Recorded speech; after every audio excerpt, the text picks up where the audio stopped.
விருதுநகர் மாவட்டம் சாத்தூர் அருகில் உள்ள வெங்கடாசலபுரத்தை சேர்ந்த ஆனந்தராஜ் என்பவர் கோவில்பட்டியிலிருந்து சுண்ணாம்பு பவுடர் மூட்டைகளை ஏற்றிக்கொண்டு மேட்டுப்பட்டியை சேர்ந்த முனீஸ்வரன் மற்றும் சாத்தூர் படந்தாள் பகுதியைச் சேர்ந்த சக்தி கணேஷ் ஆகிய இருவருடன் சாத்தூருக்கு சென்று கொண்டிருந்தார்.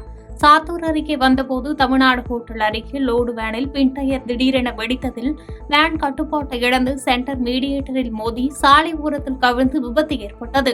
இந்த விபத்தில் வேனில் அமர்ந்திருந்த சக்தி கணேஷ் என்பவர் சம்பவ இடத்திலேயே உயிரிழந்தார். மேலும் வேனை ஓட்டி வந்த ஆனந்தராஜ் மற்றும் முனீஸ்வரன் ஆகிய இருவரும் பலத்த காயமடைந்தனர். விபத்து குறித்து தகவல் அறிந்த சாத்தூர் தாலுகா போலீசார் சம்பவ இடத்திற்கு விரைந்து வந்து உயிரிழந்த சக்தி கணேஷ் உடலை மீட்டு சாத்தூர் அரசு மருத்துவமனைக்கு பிரேத பரிசோதனைக்காக அனுப்பி வைத்தனர்.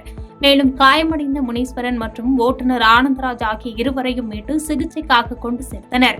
சாத்தூர் தாலுகா போலீசார் விபத்து குறித்து வழக்கு பதிவு செய்து விசாரணை நடத்தி வருகின்றனர்.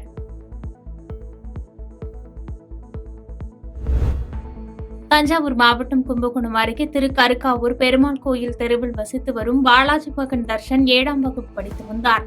இவர் தனது நண்பர்களுடன் திருக்கருக்காவூரில் அமைந்துள்ள வெட்டாற்றில் குளிப்பதற்காக சென்றுள்ளார். அப்போது ஆற்று தண்ணீரில் அடித்து செல்லப்பட்டார்.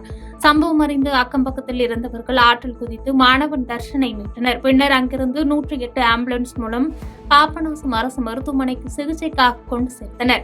அங்கு தர்ஷனை பரிசோதனை செய்த மருத்துவர்கள் அவர் ஏற்கனவே இறந்துவிட்டதாக கூறினர்.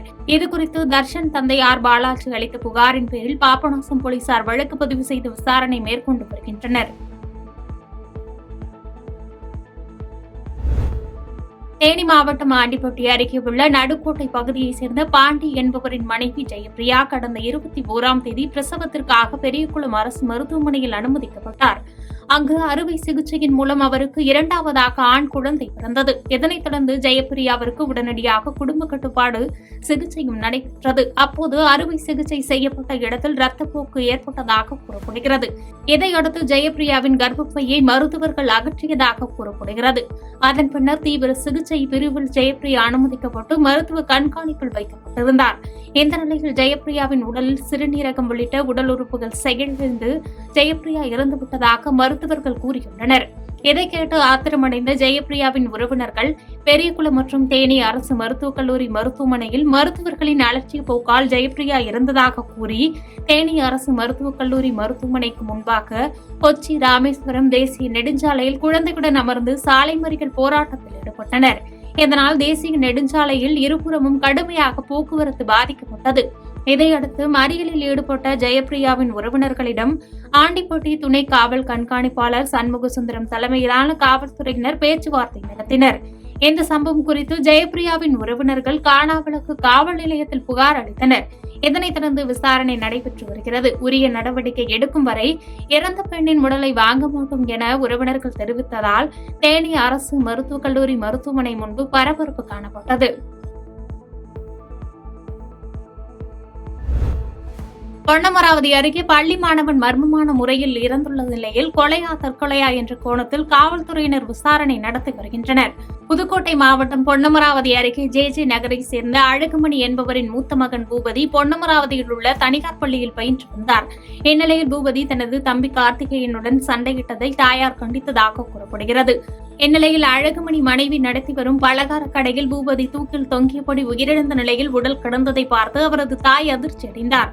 மேலும் சிறுவனின் கால்களில் காயம் இருந்ததை அடுத்து சிறுவனின் உடல் பிரேத பரிசோதனைக்காக புதுக்கோட்டை அரசு மருத்துவக் கல்லூரி மருத்துவமனைக்கு அனுப்பி வைக்கப்பட்டது.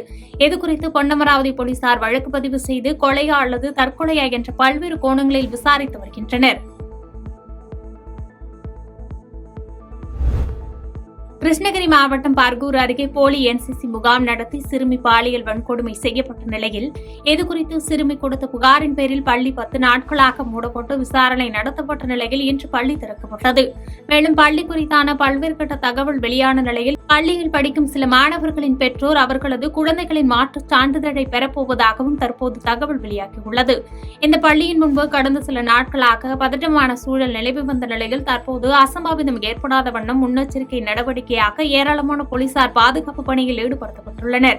பள்ளியின் புதிய நிர்வாக இயக்குநர் தேர்வு செய்து என்சிசி முகாமில் மாணவர்களிடம் பெறப்பட்ட தொகையை திருப்பி செலுத்த வேண்டியும், புகார் பெட்டி வைத்து மாணவர்களின் குறைகளை கேட்டறிந்து நடவடிக்கை எடுக்க வேண்டும், சிசிடிவி கேமராக்கள் பொருத்தி தொடர் கண்காணிப்பில் பள்ளி இயங்க வேண்டும் உள்ளிட்ட பல்வேறு நிபந்தனைகளுடன் 2 மாவட்ட கல்வி அலுவலர்கள் தலைமையிலான குழுவினர் ஆய்வுக்கு பின்னர் பள்ளி செயல்படும் என்று கிருஷ்ணகிரி மாவட்ட ஆட்சியர் சரையு தெரிவித்துள்ளார்.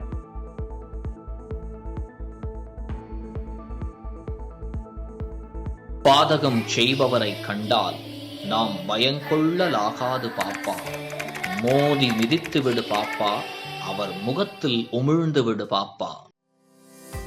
அண்மை செய்திகளை உடனுக்குடன் தெரிந்து கொள்ள இணைந்திருங்கள் இயம்நாடு தொலைக்காட்சியுடன்.